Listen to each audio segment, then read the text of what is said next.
ಓಂ ಭೂರ್ಭುವಸ್ವಃ ತತ್ಸವಿತುರ್ವರೆಣ್ಯಂ ಭರ್ಗೋ ದೇವಸ್ಯ ಧೀಮಹಿ ಧಿಯೋ ಯೋ ನಃ ಪ್ರಚೋದಯಾತ್. ನನ್ನ ಸಮಸ್ತ ಪ್ರೀತಿಯ ಬಂಧು ಭಗಿನಿಯರಿಗೆ ಡಾಕ್ಟರ್ ಸುಕುಮಾರ್ ಶಾಸ್ತ್ರಿ ಮಾಡುವ ವಂದನೆಗಳು. ಬಂಧುಗಳೇ, ಗುರುಪೂರ್ಣಿಮೆ ಆಗಿದೆ. ಯತಿಗಳು ಚಾತುರ್ಮಾಸ್ಯಕ್ಕೆ ಕುಳಿತುಕೊಂಡಿದ್ದಾರೆ. ಯತಿಗಳು ಚಾತುರ್ಮಾಸ್ಯ ಕುಳಿತುಕೊಳ್ಳುವ ಮೊದಲು ದೇವರು ಚಾತುರ್ಮಾಸ್ಯಕ್ಕೆ ಕುಳಿತುಕೊಂಡಿದ್ದಾರೆ. ಬಂಧುಗಳೇ, ನಾವು ಒಂದು ವಿಷಯವನ್ನು ಇಲ್ಲಿ ಅರ್ಥ ಮಾಡಿಕೊಳ್ಳಬೇಕು. ಶಯನ, ಇದಕ್ಕೆ ಈ ಶಬ್ದಕ್ಕೆ ಎರಡು ಅರ್ಥವಾಗುತ್ತದೆ. ಶಯನ ಧಾತು ಶಿ ಶಯನೆ ಶಬ್ದದಿಂದ ಶಯನ ಶಬ್ದ ನಿಷ್ಪನ್ನವಾಗುತ್ತದೆ. ಇದು ಶಯನೆ ಅಂದರೆ ನಿದ್ರಿಸುವುದು. ಪರಮಾತ್ಮ ಎಂದಿಗೂ ನಿದ್ರಿಸುವುದಿಲ್ಲ. ಶೀಂಗ್ ಶಯನೆ ಧಾತುವಿನಿಂದ ಶಯನ ಶಬ್ದ ನಿಷ್ಪನ್ನವಾಗುತ್ತದೆ. ಇದರರ್ಥ ಶೀಂಗ್ ನಿವಾಸ ಗತ್ಯವು, ಪರಮಾತ್ಮನು ಸರ್ವತ್ರ ನಿವಾಸವನ್ನು ಮಾಡುತ್ತಾನೆ, ಗತಿಯನ್ನು ಮಾಡುತ್ತಾನೆ. ನಚಿಕೇತ ಯಮಾಚಾರ್ಯನತ್ರ ಹೋದಾಗ ಯಮಾಚಾರ್ಯ ಅವನಿಗೆ ಹೇಳಿದ, ನಚಿಕೇತ ಶಯಾನೋ ಯಾತಿ ಸರ್ವತಃ, ಆ ಪರಮಾತ್ಮನು ನಿನ್ನ ಅಂತಃಕರಣದಲ್ಲಿಯೇ ಎದ್ದುಕೊಂಡು ಸರ್ವವ್ಯಾಪಕನೂ ಆಗಿದ್ದಾನೆ. ಆದ ಕಾರಣ ಅವನನ್ನು ನೀನು ನಿನ್ನ ಅಂತಃಕರಣದಲ್ಲಿಯೇ ನೋಡಬೇಕು. ಆವಾಗ ನಚಿಕೇತ ಯಮಾಚಾರ್ಯರ ಹತ್ರ ಹೇಳುತ್ತಾನೆ, ಆಚಾರ್ಯರೇ, ನನಗೆ ಸ್ವರ್ಗಾಗ್ನಿಯನ್ನು ಬೋಧಿಸಬೇಕು. ಆವಾಗ ಯಮ ಹೇಳುತ್ತಾನೆ, ನಚಿಕೇತ, ಇದನ್ನು ಮಾತ್ರ ಕೇಳಬೇಡ. ಆದರೆ ನಚಿಕೇತ ಒಪ್ಪುವುದಿಲ್ಲ. ಹಲವು ವಿಧದ ಆಸೆ ಆಮಿಷಗಳನ್ನು ತೋರಿಸಿದರೂ ಕೂಡ ನಚಿಕೇತ ಬಗ್ಗುವುದಿಲ್ಲ. ನನಗೆ ಈ ಸ್ವರ್ಗಾಗ್ನಿಯನ್ನು ಬೋಧಿಸಲೇಬೇಕು ಎಂದು ಹೇಳುತ್ತಾನೆ. ಅವನ ಹಠಕ್ಕೆ ಯಮನ ಅವನಿಗೆ ಬೋಧಿಸಲು ಸಿದ್ಧನಾಗುತ್ತಾನೆ, ಬೋಧಿಸುತ್ತಾನೆ. ಬಂಧುಗಳೇ, ಅತ್ಯಂತ ಗಹನವಾದ ವಿಷಯವನ್ನು ಅತ್ಯಂತ ಸರಳ ಶಬ್ದದಲ್ಲಿ ನಿಮಗೆ ಹೇಳಲು ಪ್ರಯತ್ನಿಸುತ್ತೇನೆ. ಸ್ವರ್ಗಾಗ್ನಿ. ನಾವು ಅಗ್ನಿಹೋತ್ರದಲ್ಲಿ ಒಂದು ಮಂತ್ರವನ್ನು ಹೇಳುತ್ತೇವೆ, ಅಯಂತ ಇದ್ಮ ಆತ್ಮ ಜಾತವೇದ ತೇನ ಇಧ್ಯಸ್ವ ವರ್ಧಸ್ವ ಚೇದ್ಧವರ್ಧಯ. ಬಂಧುಗಳೇ, ಯಮ ಹೇಳುತ್ತಾನೆ, ನಚಿಕೇತ, ನಿನ್ನ ಅಂತಃಕರಣದಲ್ಲಿಯೇ ಸ್ವರ್ಗಾಗ್ನಿಯನ್ನು ಪ್ರಜ್ವಲಿಸಬೇಕು. ಇಲ್ಲಿ ಪರಮಾತ್ಮ ಅಗ್ನಿ, ಜೀವಾತ್ಮ ಸಮಿತ್ತು, ಉಪಾಸನೆ ಆಜ್ಯ ಅಂದರೆ ತುಪ್ಪ, ವಾಣಿ ಇದು ಹೋತ ಮತ್ತು ಉದ್ಗಾತ,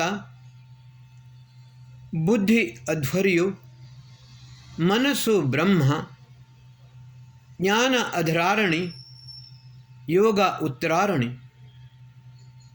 ಬಂಧುಗಳೇ, ಯಮನು ಹೇಳುತ್ತಾನೆ, ನಚಿಕೇತ, ನಿನ್ನ ಅಂತಃಕರಣದಲ್ಲಿ ಪರಮಾತ್ಮನ ಜ್ಯೋತಿಯನ್ನು ಪ್ರಜ್ವಲಿಸಬೇಕು.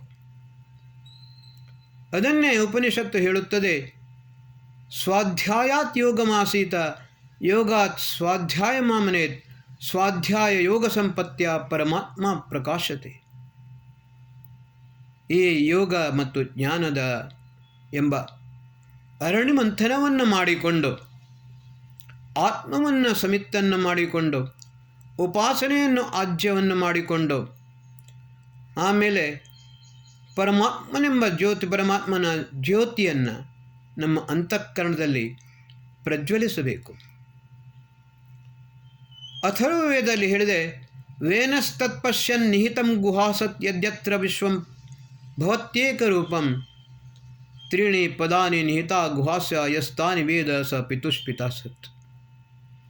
ಯೋಗಿ ತನ್ನ ಅಂತಃಕರಣದಲ್ಲಿಯೇ ಪರಮಾತ್ಮನ ಸಾಕ್ಷಾತ್ಕಾರವನ್ನು ಮಾಡುತ್ತಾನೆ. ಯಾರು ಪರಮಾತ್ಮನ ಸಾಕ್ಷಾತ್ಕಾರವನ್ನು ತನ್ನ ಅಂತಃಕರಣದಲ್ಲಿ ಮಾಡುತ್ತಾನೋ ಅವನು ತ್ರೀಣಿ ಪದಾನಿ ಸೃಷ್ಟಿ ಸ್ಥಿತಿ ಲಯವನ್ನು ತನ್ನ ಅಂತಃಕರಣದಲ್ಲಿಯೇ ನೋಡುತ್ತಾನೆ, ಅದರ ಸ್ವರೂಪವನ್ನು ನೋಡುತ್ತಾನೆ. ಇಂತಹ ಯೋಗಿ ಪಿತುಷ್ ಪಿತಾಸತ್ ಪಿತರರಿಗೂ ಪಿತರನಾಗುತ್ತಾನೆ. ಬಂಧುಗಳೇ, ಚಾತುರ್ಮಾಸದಲ್ಲಿ ದೇವರನ್ನು ಈ ಪುರೋಹಿತರು ಕೂತ್ಕೊಳ್ಳಿಸ್ತಾರೆ, ಮಲಗಿಸ್ತಾರೆ. ಆದರೆ ವೇದದ ಮೂಲಕ ಪರಮಾತ್ಮ ನಮಗೆ ಏನು ಬೋಧಿಸುತ್ತಾನೆ? ಅಶ್ಮನ್ನತೀರೀಯತೆ ಸಂರಭದ್ವಂ ಉತ್ತಿಷ್ಠತಾ ಪ್ರತರತಾ ಸಖಾಯ. ಮಿತ್ರರೇ, ಎಲ್ಲ ಜೀವಾತ್ಮರನ್ನು ಪರಮಾತ್ಮ ಮಿತ್ರರು ಎಂದು ಹೇಳುತ್ತಾನೆ. ಮಿತ್ರರೇ, ನೀವು ಮಾಡಿದ ಪಾಪಗಳೇ ಬಹಳ ದೊಡ್ಡ ದೊಡ್ಡ ಬೃಹದಾಕಾರದ ಬಂಡೆಯಂತಾಗಿ ನಿಮ್ಮ ಮುಂದೆ ನಿಂತಿದೆ. ಈ ಭವಸಾಗರವನ್ನು ಪಾರು ಮಾಡಲು ನೀವು ಆ ಬಂಡೆಯನ್ನು ಯೋಗದ ಬಲದಿಂದ ಭೇದಿಸಬೇಕು. ಮೇಲೆದ್ದುಕೊಂಡು ಈ ಭವಸಾಗರವನ್ನು ನೀವು ಪಾರು ಮಾಡಬೇಕು. ಆವಾಗ ಮಾತ್ರ ನಿಮ್ಮ ಉದ್ಧಾರವಾಗಲು ಸಾಧ್ಯ. ಬಂಧುಗಳೇ,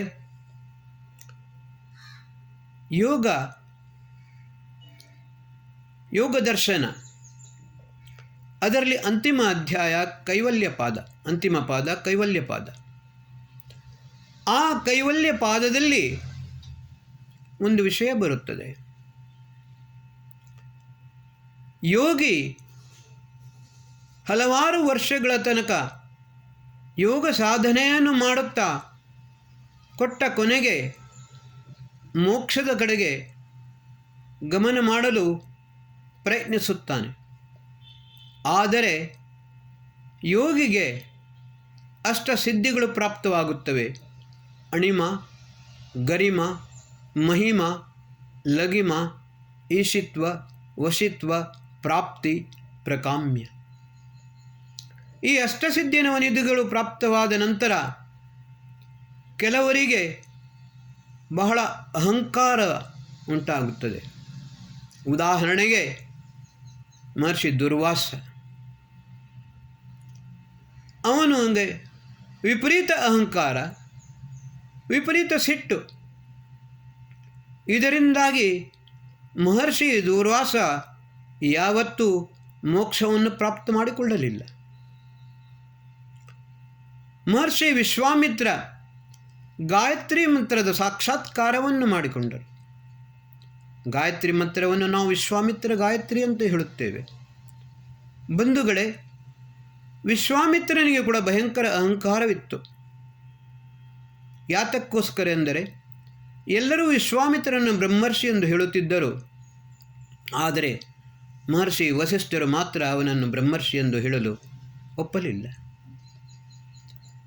ಎಷ್ಟು ಸಿಟ್ಟು ಬಂತು ಎಂದು ಹೇಳಿದರೆ ವಿಶ್ವಾಮಿತ್ರನಿಗೆ ವಸಿಷ್ಠರ ವಧೆಯನ್ನು ಮಾಡಲು ಪ್ರಯತ್ನಿಸಿದ. ಕೊನೆಗೆ ವಸಿಷ್ಠರಿಗೆ ತಿಳಿದು ಬಹಳ ಸಮಾಧಾನದಿಂದ ಅವನ ಅಹಂಕಾರವನ್ನು ದಮನ ಮಾಡಿದರು. ವಿಶ್ವಾಮಿತ್ರ ಶಾಂತನಾಗಿ ವಸಿಷ್ಠರ ಚರಣಕ್ಕೆ ಪಾದಕ್ಕೆ ಎರಗಿದ. ಆವಾಗ ವಸಿಷ್ಠರು ಹೇಳುತ್ತಾರೆ, ವಿಶ್ವಾಮಿತ್ರ, ಇಷ್ಟರ ತನಕ ಗಾಯತ್ರಿ ಮಂತ್ರದ ಸಾಕ್ಷಾತ್ಕಾರವನ್ನು ಯಾರೂ ಮಾಡಲಿಲ್ಲ. ಆ ಯೋಗ್ಯತೆ ನಿನಗೆ ಮಾತ್ರ ಇದೆ. ಆದರೆ ಈ ಅಹಂಕಾರ ನಿನ್ನನ್ನು ಇಷ್ಟರ ತನಕ ಈ ಮಹಾನ್ ಕಾರ್ಯವನ್ನು ಮಾಡಲು ಬಿಡಲಿಲ್ಲ. ನೀನು ತಪಸ್ಸೆಯನ್ನು ಮಾಡಿಕೊಂಡು ಯೋಗ ಸಾಧನೆಯಿಂದ ಮಾಡಿಕೊಂಡು ಗಾಯತ್ರಿ ಮಂತ್ರದ ಸಾಕ್ಷಾತ್ಕಾರವನ್ನು ಮಾಡಬೇಕು.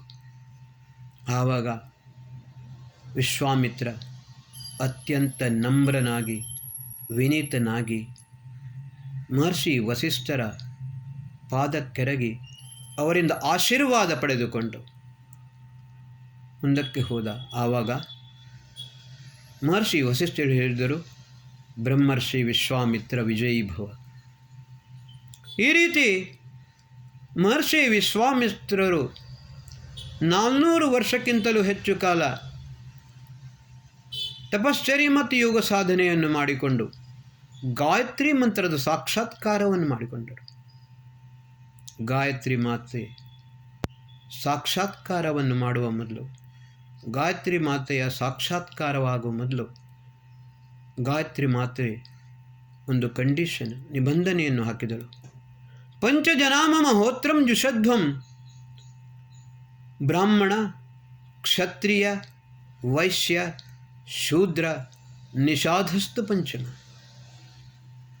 ಈ ಪಂಚ ಜನರು ಕೂಡ ಲಿಂಗ ಭೇದ ಇಲ್ಲದೆ ಗಾಯತ್ರಿ ಮಂತ್ರದ ಜಪ, ತಪ, ಅನುಷ್ಠಾನ, ಪುನಶ್ಚರಣ ಎಲ್ಲವನ್ನೂ ಮಾಡಬೇಕು. ಎಲ್ಲರಿಗೂ ಸಮಾನವಾಗಿ ಬೋಧಿಸಬೇಕು. ಏಕೆಂದರೆ ಎಲ್ಲರೂ ನನ್ನ ಮಕ್ಕಳು. ವಿಶ್ವಾಮಿತ್ರ, ನನಗೆ ವಚನ ಕೊಡು, ಆವಾಗ ಮಾತ್ರ ನಿನಗೆ ಸಾಕ್ಷಾತ್ಕಾರಳಾಗುತ್ತೇನೆ. ಬಂಧುಗಳೇ, ವಿಶ್ವಾಮಿತ್ರನು ತಥಾಸ್ತು ಎಂದು ಹೇಳಿದ. ಆವಾಗ ಅವನಿಗೆ ಗಾಯತ್ರಿ ಮಂತ್ರ ಒಲಿಯಿತು.